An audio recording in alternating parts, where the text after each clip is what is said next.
Welcome to the first 4 mallet tutorial of the etudes. The spirit of this etude is one of celebration and lightness and sweetness, but there's some moving parts here. This is the first time where we have accompaniment and we also have melody here. So we're going to start with a little bit of a technical foundation. So you'll see here, Heen is playing with what we call Burton grip. There are 2 main cross grips in the world. In Burton grip, you have the outside mallet. You can see here, his outside mallet is on top. That would be mallet 4 and then mallet 1. In traditional cross grip, it is backwards. So could you demonstrate traditional cross grip, Heen? He's going to switch the order here, and so the outside mallets are underneath. Now, a lot of us are probably a little bit more familiar with modified Musser or what we call Stevens technique.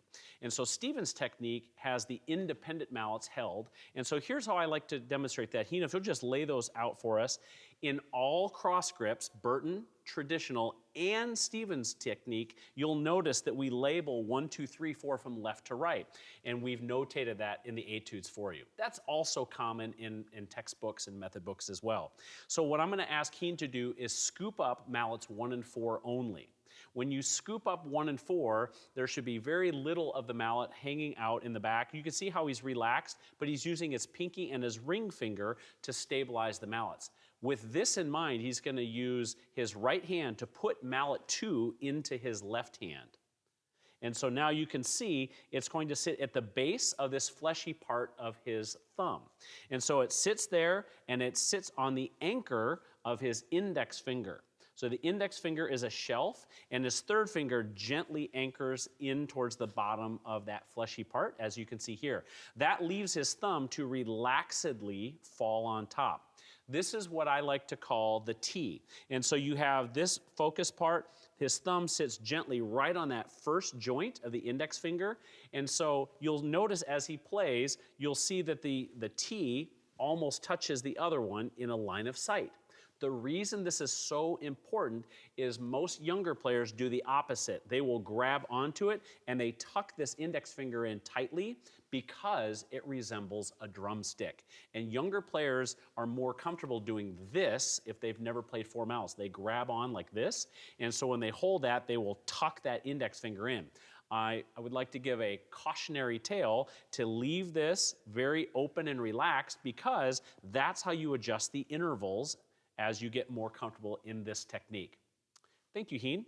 So now getting back to the piece, it's really, really important for us to think about the overall goal. The opening 4 measures, 6 measures are all about an introduction to the melody that we hear at A.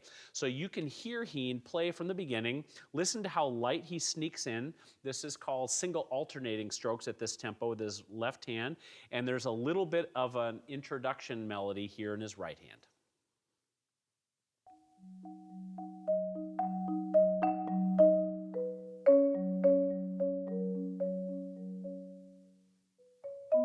And then right there where we've arrived, we're going to use a little bit of that accompaniment and melodic structure to state our melody. Could you just play the melody only, Heen, at letter A, sir?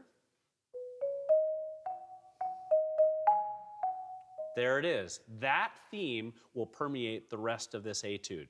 And so when he adds his left hand, listen to how balanced and tucked underneath the melody he decides to take this.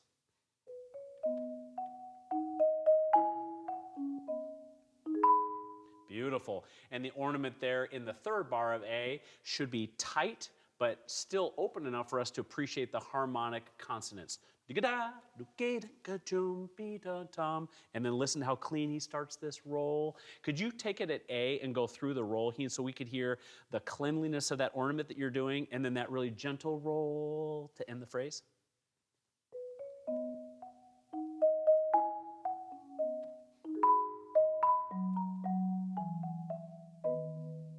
Beautiful. And you can hear how clean that double stop is. And so everybody look there in measure 12, that very last roll, that's called a double vertical when you play a dyad with one hand.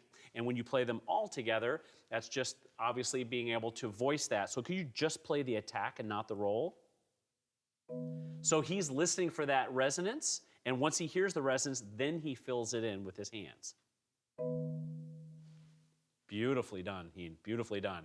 We have transition material that kind of reflects what we've heard in A. Now we're at B. This is a very different musical character here. Now we have all these ascending triplets, all these different arpeggiated figures, but it definitely challenges us in terms of permutations. So let's go ahead and start at letter B, if you could please, Heen, and we'll just walk all the way up to the 6/8.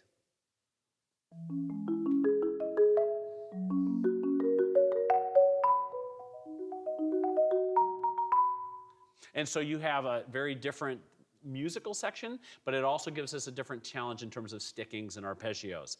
And then we have a little bit of a final statement there at the end of the B phrase, and then we're taken home at C to the end. So let's go back to C, if you don't mind. We'll finish it out, and you can hear remnants of the beginning of the piece, and then there's a really beautiful chord that we're going to explore at the end.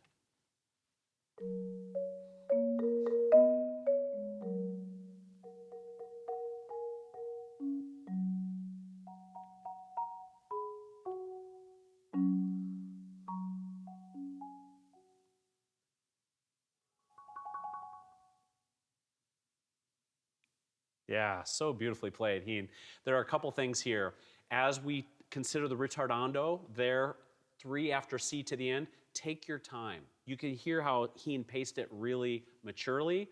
It gets lighter and higher as you get slower, and then we get to the final chord. Your ear will tell you you're in a very high part of the instrument, so you need to listen carefully for how much resonance there is, and then fill in that roll speed accordingly. Could you demonstrate the last roll one last time, Heen?